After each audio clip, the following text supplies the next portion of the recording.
পা ফুলে যায় জানেন? অজান্তে শরীরে কোনো কঠিন রোগ বাসা বাঁধছে? এগিয়ে না পিছিয়ে আমরা আছি বর্তমানে আপনার ফোনে, আপনার মনে। আজকাল রোগের কোনো বয়স হয় না, যে কোনো বয়সেই আমাদের শরীরে দেখা দিচ্ছে নানান রোগ। অল্প বয়স থেকে ডায়াবেটিস, কোলেস্টেরলের মতো রোগ জাঁকিয়ে বসছে শরীরে। সেই সঙ্গে হার্টের সমস্যা, লিভারের সমস্যাও আজকাল প্রায় জন্ম থেকেই দেখা দেয়। এর মূল কারণ পরিবর্তিত জীবনধারা এবং ভুল খাদ্যাভ্যাস, যার ফলে মানুষ নানা ধরনের রোগে আক্রান্ত হচ্ছে। এমন অবস্থায় কিডনি রোগে আক্রান্তের সংখ্যাও বাড়ছে। চিকিৎসকের মতে সময় মতো রোগ শনাক্ত করে চিকিৎসা শুরু করা গেলে তাড়াতাড়ি সুস্থ হওয়া সম্ভব। আজকাল আবার অনেকেই অসহ্য পায়ের যন্ত্রণা বা পা ফুলে যায়। এই পা ফুলে যাওয়া কিন্তু যে কোনো জটিল রোগের প্রাথমিক উপসর্গ। লিভারের সমস্যা হলে পা ফোলে, কিডনির সমস্যা হলে পা ফোলে, আবার রক্তে ইউরিক অ্যাসিডের পরিমাণ বাড়লে সেখান থেকেও এই সমস্যা দেখা দেয়। তবে এই পা ফুলে যাওয়ার পেছনে একাধিক কারণ থাকে। চিকিৎসকরা জানান, বেশিরভাগ ক্ষেত্রেই দেখা গিয়েছে মানুষের 80% কিডনি নষ্ট হয়ে গেলেও তা বোঝা যায় না। কিডনি ফেলিয়ারের প্রাথমিক লক্ষণগুলো হলো পা ফুলে যাওয়া, দুর্বলতা, শরীরে চুলকানি, ক্ষুধা না পাওয়া, বমি ভাব হওয়া। কিডনি কাজ বন্ধ করে দিলে তখন পা ফুলে যায়, পায়ের পাতার রং হলদেটে হয়ে যায়। এছাড়াও কিডনির সমস্যা থাকলে এবং বাড়াবাড়ি হলে তখনই কিন্তু পা ফুলতে শুরু করে। কিডনি সুস্থ রাখতে প্রথমেই উচিত খাদ্যাভ্যাসের দিকে বিশেষ নজর দেওয়া। মদ্যপানের অভ্যাস থাকলে তা অবশ্যই ত্যাগ করতে হবে।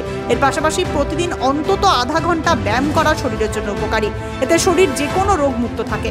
ডায়াবেটিস ও রক্তচাপ রোগীদের তা নিয়ন্ত্রণে রাখতে হবে। শারীরিক কোনো সমস্যা না দেখা দিলেও বছরে অন্তত একবার মানুষের কিডনি পরীক্ষা করানো উচিত, কারণ অনেক সময় বাহ্যিকভাবে কোনো লক্ষণ বোঝা যায় না। তাছাড়া যারা অ্যালকোহল পান করেন তাদের কিডনি দ্রুত নষ্ট হয়ে যায়। তাই সুস্থ থাকতে অবশ্যই অ্যালকোহল পান করা থেকে দূরে থাকুন, খাওয়া দাওয়ার প্রতি সচেতন হন। আর শারীরিক কোনো সমস্যা দেখা দিলে অবশ্যই দ্রুত চিকিৎসকের সঙ্গে পরামর্শ করা একান্তই প্রয়োজন। আজকাল রোগের কোনো বয়স হয় না, যে কোনো বয়সেই আমাদের শরীরে দেখা দিচ্ছে নানান রোগ। অল্প বয়স থেকে ডায়াবেটিস, কোলেস্টেরলের মতো রোগ জাঁকিয়ে বসছে শরীরে। সেই সঙ্গে হার্টের সমস্যা, লিভারের সমস্যাও আজকাল প্রায় জন্ম থেকেই দেখা দেয়। এর মূল কারণ পরিবর্তিত জীবনধারা এবং ভুল খাদ্যাভ্যাস, যার ফলে মানুষ নানা ধরনের রোগে আক্রান্ত হচ্ছে। এমন অবস্থায় কিডনি রোগে আক্রান্তের সংখ্যাও বাড়ছে। চিকিৎসকের মতে সময় মতো রোগ শনাক্ত করে চিকিৎসা শুরু করা গেলে তাড়াতাড়ি সুস্থ হওয়া সম্ভব। আজকাল আবার অনেকেই অসহ্য পায়ের যন্ত্রণা বা পা ফুলে যায়। এই পা ফুলে যাওয়া কিন্তু যে কোনো জটিল রোগের প্রাথমিক উপসর্গ। লিভারের সমস্যা হলে পা ফোলে, কিডনির সমস্যা হলে পা ফোলে, আবার রক্তে ইউরিক অ্যাসিডের পরিমাণ বাড়লে সেখান থেকেও এই সমস্যা দেখা দেয়। তবে এই পা ফুলে যাওয়ার পেছনে একাধিক কারণ থাকে। চিকিৎসকরা জানান, বেশিরভাগ ক্ষেত্রেই দেখা গিয়েছে মানুষের 80% কিডনি নষ্ট হয়ে গেলেও তা বোঝা যায় না। কিডনি ফেলিয়ারের প্রাথমিক লক্ষণগুলো হলো পা ফুলে যাওয়া, দুর্বলতা, শরীরে চুলকানি, ক্ষুধা না পাওয়া, বমি ভাব হওয়া। কিডনি কাজ বন্ধ করে দিলে তখন পা ফুলে যায়, পায়ের পাতার রং হলদেটে হয়ে যায়। এছাড়াও কিডনির সমস্যা থাকলে এবং বাড়াবাড়ি হলে তখনই কিন্তু পা ফুলতে শুরু করে। পশ্চিমবঙ্গ সরকার অনুমোদিত স্বাস্থ্যসাথী মান্যতাপ্রাপ্ত রোগী পরিষেবার বিশ্বস্ত প্রতিষ্ঠান দামোদর হেলথ কেয়ার।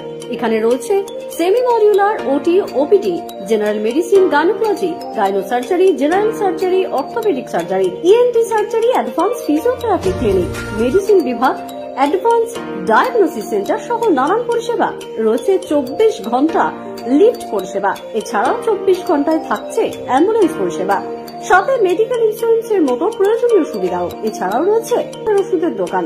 ঠিকানা মিলমোড়, কতুলপুর, বাঁকুড়া।